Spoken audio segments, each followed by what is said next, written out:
ladies, this is Mrs. Blaufuss here. This is lesson 5.1, and in this lesson we're classifying triangles. So below you can see all of the vocabulary for this section. Some of these terms we've already talked about, but now we're going to apply them to triangles. For example, we already know acute, obtuse, and right because we've talked about them in regards to angles. We've talked about vertex in regards to angles. We've talked about equilateral in terms of all polygons. So some of these terms are already a little bit familiar, but now we're going to apply them to triangles. Okay, so let's start by just defining a triangle.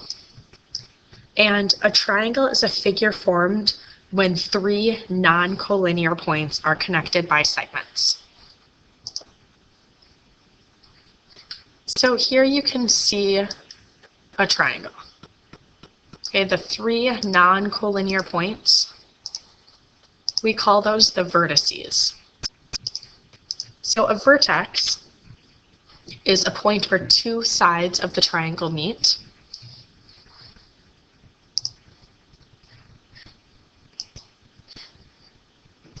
The side of the triangle is the segment that connects the two vertices. An angle of a triangle is the angle formed at a vertex by two sides. When we talk about angles of a triangle, we're talking about the angles inside the triangle. Okay, so all angles of a triangle are going to be on the interior. And the interior of a triangle is the space enclosed within the three segments. Okay, so the angles are always going to be on the interior of the triangle. And the exterior is everything else. Okay, so the exterior is all of the space on the outside of the triangle.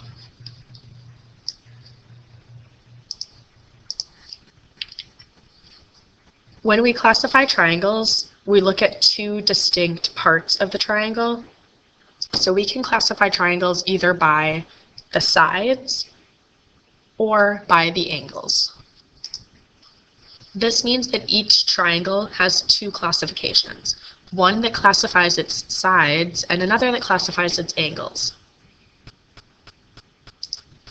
So first we can look at classifying triangles by their angles.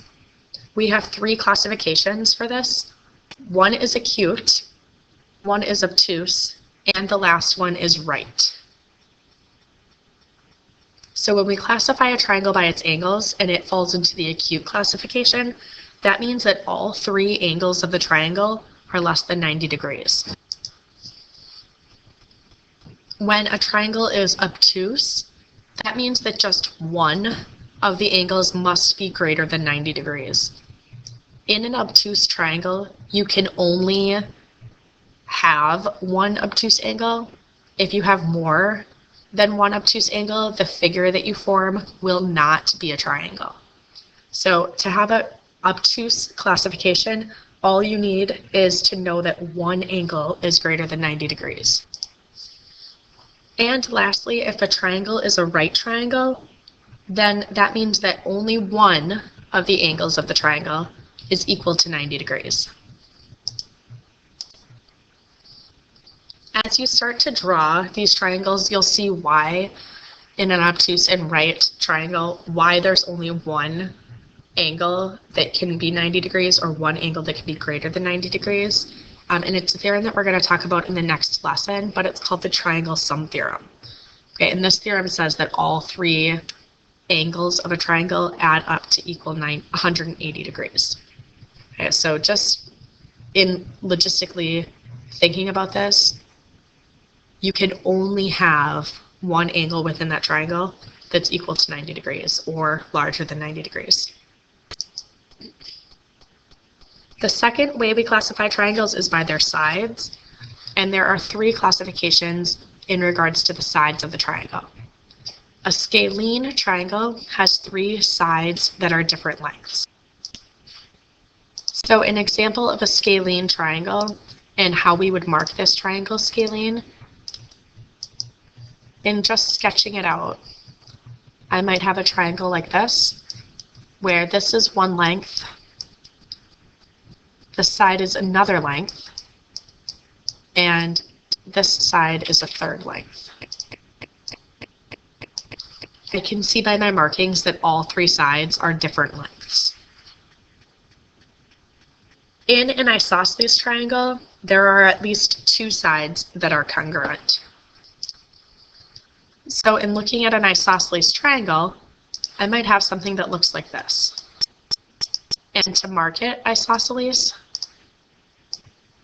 I would need to mark that at least two of the sides are congruent. Okay, using those tick marks is how I mark congruent segments. And then lastly, a equilateral triangle. And in equilateral triangle, all three sides are equal. So equi means equal, and lateral refers to the sides. So in equilateral triangle, all three sides are congruent. And an equilateral triangle might look something like this. And to mark it equilateral, I will mark all three sides with the same number of tick marks, okay, showing that all three sides are congruent. In this next part of the lesson, we're going to highlight isosceles triangles because isosceles triangles have some specific characteristics. So first of all, we have two of the sides are congruent, and in an isosceles triangle, we also have the base angles congruent. Okay, and we'll describe those base angles in just a second.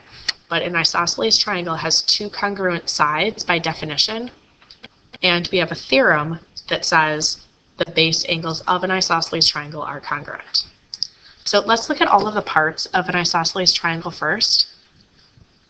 So starting at the top of this diagram, this point right here, this is called the vertex, and the angle at the vertex is called the vertex angle. And by definition, the vertex angle is the angle formed by the two congruent sides. So here's my isosceles triangle. You can see that these two sides that come together, that intersect to form that vertex angle, those are the two congruent sides of an isosceles triangle. Okay, so these are specific to isosceles triangles. Those two congruent sides are called the legs. So a leg is a side of the triangle that is congruent to another side. This is also a leg. In an isosceles triangle, the third side, so we have the legs, and those are the congruent sides. The third side is called the base.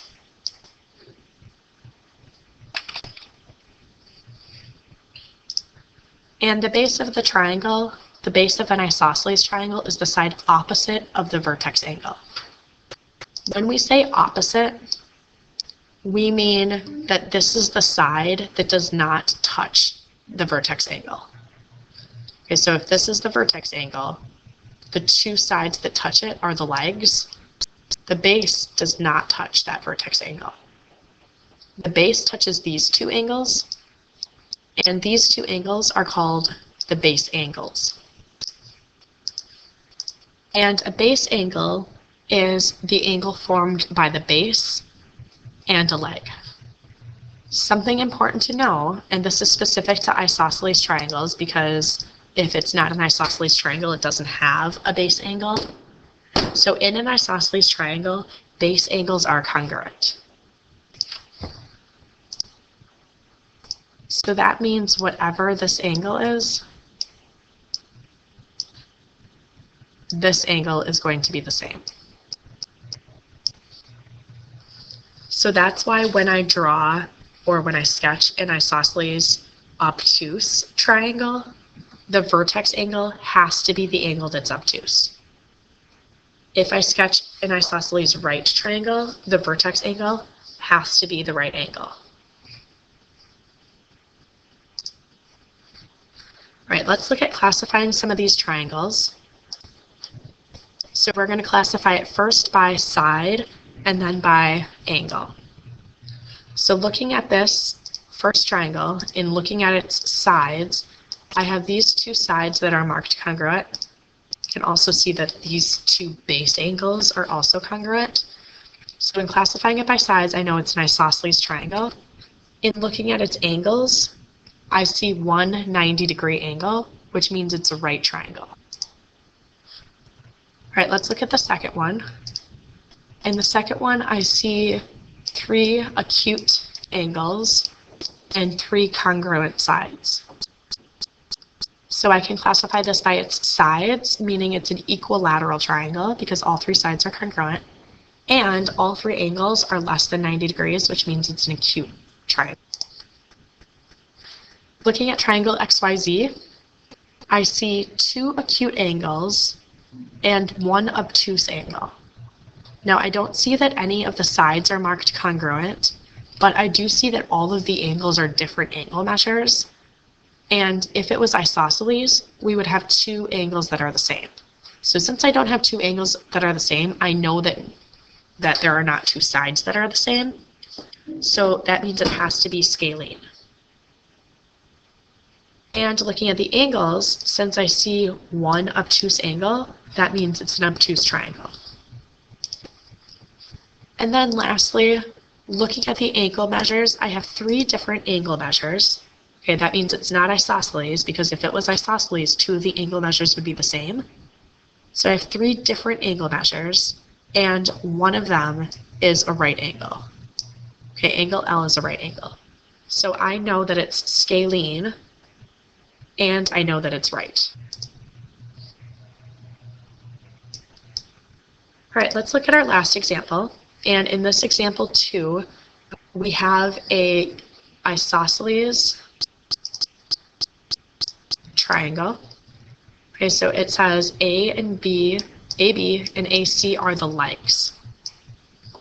Okay, so first of all, we need to know what the term legs mean. So here are our 2 legs. And if you look back at your definitions, legs are the 2 congruent sides of an isosceles triangle. So I'm going to go ahead and mark those 2 sides congruent. The first question is, what do we know about isosceles triangles? And I know that in an isosceles triangle, legs are congruent. Okay, so here's my first statement. I know that the legs are congruent, therefore AB has to be congruent to AC.